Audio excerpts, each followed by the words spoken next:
Assalamualaikum warahmatullahi wabarakatuh. Perkenalkan, nama saya Jalina Masugi dari Program Studi Pendidikan Matematika Institut Agama Islam Negeri Ambon.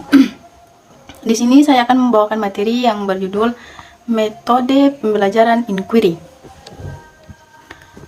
Pengertian metode pembelajaran inquiry menurut para ahli. Yang pertama ada Phillips.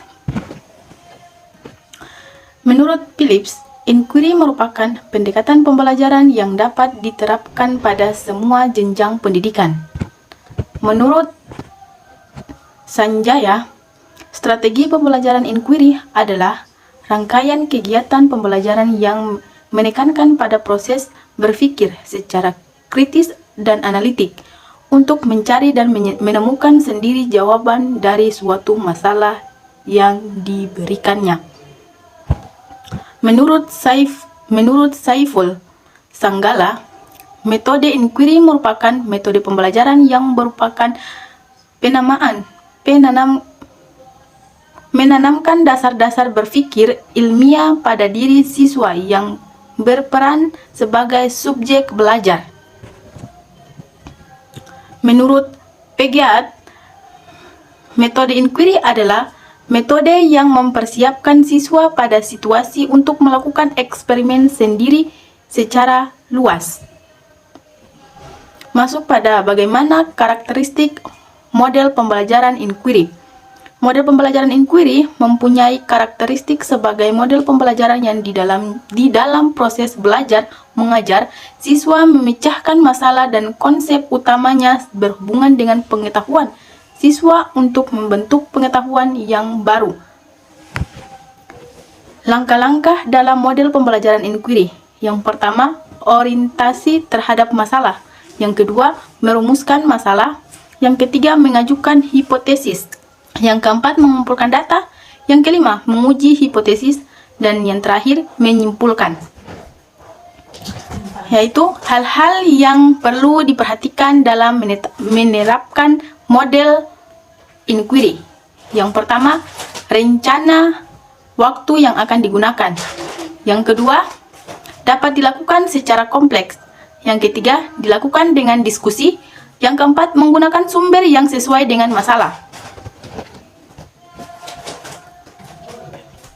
Setelah itu kita masuk dengan kelebihan model pembelajaran inquiry. Yang pertama, pembelajaran menjadi lebih hidup serta dapat menjadikan siswa aktif. Yang kedua, mendorong siswa untuk berpikir dan bekerja atas inisiatif sendiri, bersifat jujur, objektif, dan terbuka. Yang ketiga, menghindari diri dari cara belajar tradisional, yaitu guru yang menguasai kelas. Yang keempat, memungkinkan siswa belajar dengan memanfaatkan berbagai jenis sumber belajar. Yang kelima, dapat melatih siswa untuk belajar sendiri dengan positif sehingga dapat mengembangkan pendidikan demokrasi. Dan yang terakhir, guru dapat mengetahui kedalaman pengetahuan dan pemahaman siswa mengenai konsep yang sedang dibahas. Kelemahan dari model pembelajaran inquiry.